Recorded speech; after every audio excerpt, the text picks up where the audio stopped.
What's up, JP here and welcome to JP Investing. Today is June 19, 2025 and para sa video na to, I asked ChatGPT para i-review yung ating portfolio. Oh, that's terrible. Siyempre, binigay ko sa kanya tong portfolio natin na to na as you can see, maganda-ganda yung takbo ng portfolio natin ngayong araw. No? Tumaas tayo ng 2,700, grabe. And syempre, sinabi ko rin sa kanya kung kailan ako nag-start, magkano na yung total na na-invest ko, magkano na yung total gains natin, including yung dividends and unrealized gain. And sinabi ko rin na anong date ngayon and we are investing dito sa Philippine stock market. That's a great idea. So, let's check kung ano yung sinabi niya and kung ano yung review niya, no? Ginawa ko na nga pala tong video na to kanina habang nasa office ako since wala akong magawa. Yeah, boy. Sayang oras, so ayun, gawa tayo content. And pag uwi ko sa bahay ngayon, dito na lang ako nag-voice over. So, tingnan natin. Ayan, so nag-prompt ako sa kanya, no? Kay ChatGPT. Sinend ko yung updated portfolio kanina to eh. And alam ko anong oras ba to. Basta hindi pa nagko-close yung market nito. And nag-prompt ako ng, "Hi, today is June 19, 2025 and I was investing in Philippine stock market since October 2023. My total money invested is 281,085 pesos and my total gain including dividends is 57,844.53. I would just like to know your opinion if I am doing okay in my investing. Is this an average for performance? Attached is my portfolio." Nice. So, basahin na natin yung sinabi niya, no? Sabi niya, "Thanks for sharing your portfolio and investment timeline. Here's the breakdown of my analysis." And ito sabi niya, "Your portfolio snapshot." So, dito dinictate niya lang, no, yung yung mga sinabi ko sa kanyang info, kailan ako nag-start and current date ngayon. And naka 1 year and 8.5 months na pala tayo investing, no. Malapit na tayo mag 2 years. Yes. So ayun, current date, total capital invested is 281,085 pesos. And total gain including dividends 57,844.53.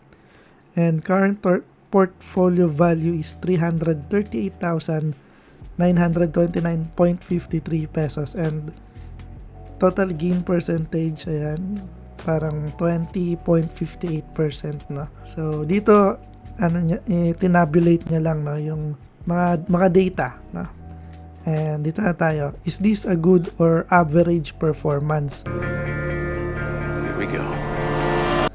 So sabi niya, good signs.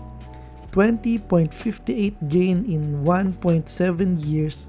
That's around 12% annualized, which is very solid. Wow.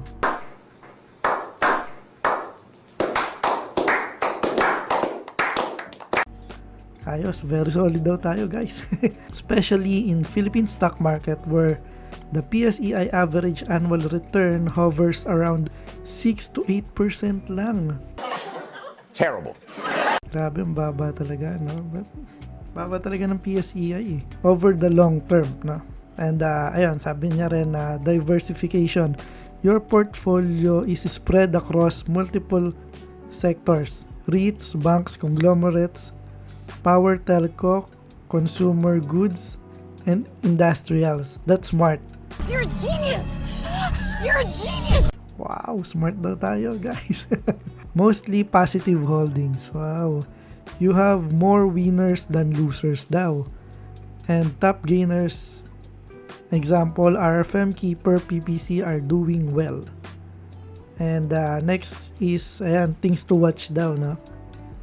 A few position like DMC, Globe, Mega World, SCC are in red. So, ayan, totoo naman, red. Not alarming, but you might want to review their fundamentals to decide whether to hold, or buy more. Ano to? Punta tayo sa susunod. To hold, cut losses, or buy more pala.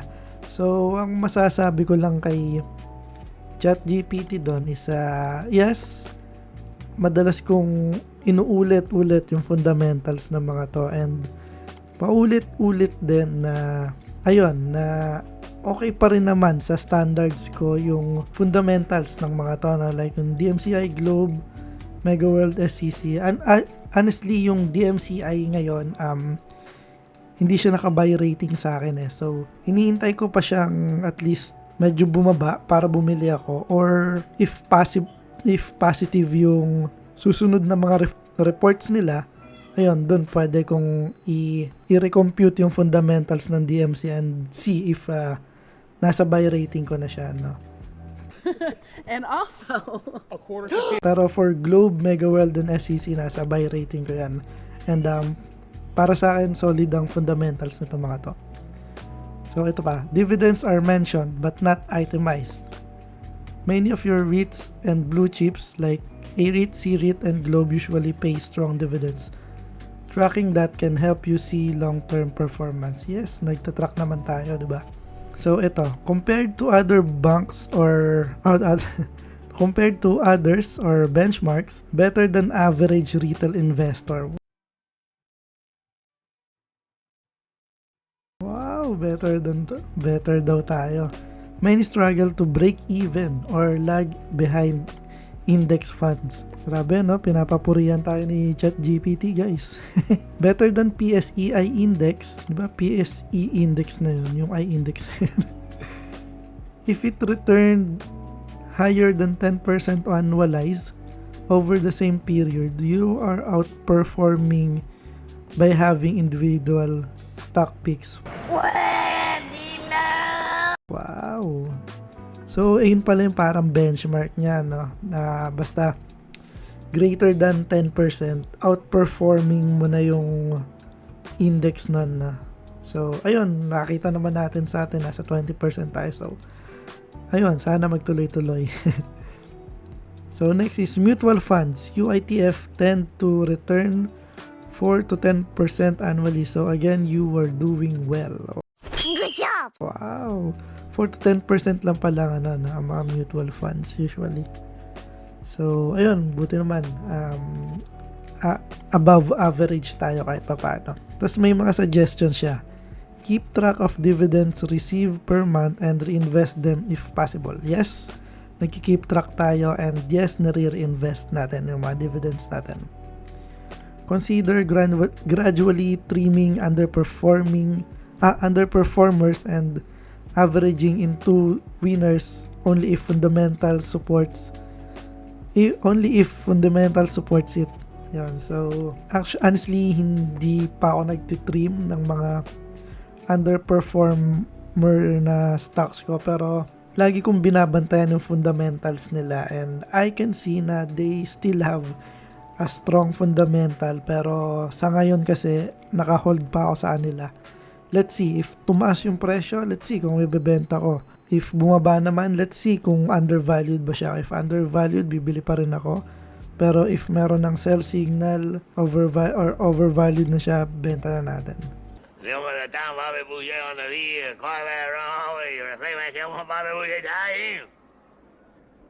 So next, monitor market cycles.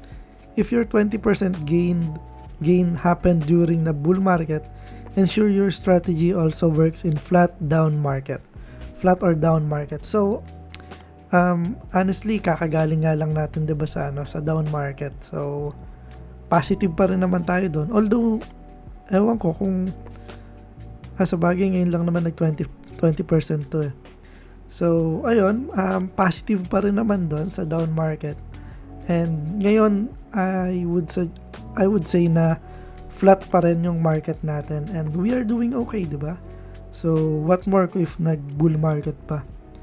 Honestly, expected ko nga na alam ni ChatGPT to na ngayon is flat market, kasi sinabi ko yung date and sinabi ko na sa Philippine stock market tayo nag-invest. So, I'm assuming na alam niya na flat market ngayon. Pero, ayun, sinuggest niya pa rin. Pero, yeah. Optional, track your XIRR, internal rate of return, if your investments are done gradually, which it seems they were. So, yeah, lagi naman tayo nagtatrack ng mga returns natin. No? So, next, verdict, you are doing well. Wow, thank you. Ano yan, no? Selfie bars. Even slightly above average. Wow, slightly above average tayo, guys. Yes. A gain of 57.8k on 281k invested, 20.58% in less than 2 years is commendable. Yes. A year's salary right here. What I call them? Fun coupons. See that? A fun coupon. Tayo, shoulder tap. Shoulder tap sa sarili. Especially in the Philippine market. Keep tracking, stay diversified, and align your strategy with long-term goals. Yes, lagi naman tayong naka-diversified. Lagi tayo nasa long-term goal, and lagi natin kinikeep track yung investment natin. No? If you'd like, I can also help create Google Sheet or tracker to monitor gains, dividends, and performance metrics more closely. Let me know how deep you want to go. So that's it for today's video, guys. Maraming salamat sa mga patuloy na nanonood, and maraming salamat kay ChatGPT dahil above average daw tayo. Yes. Oh my God! Wow! And yun lang, maraming salamat. Sana mag-subscribe kayo, and that's it. JP out.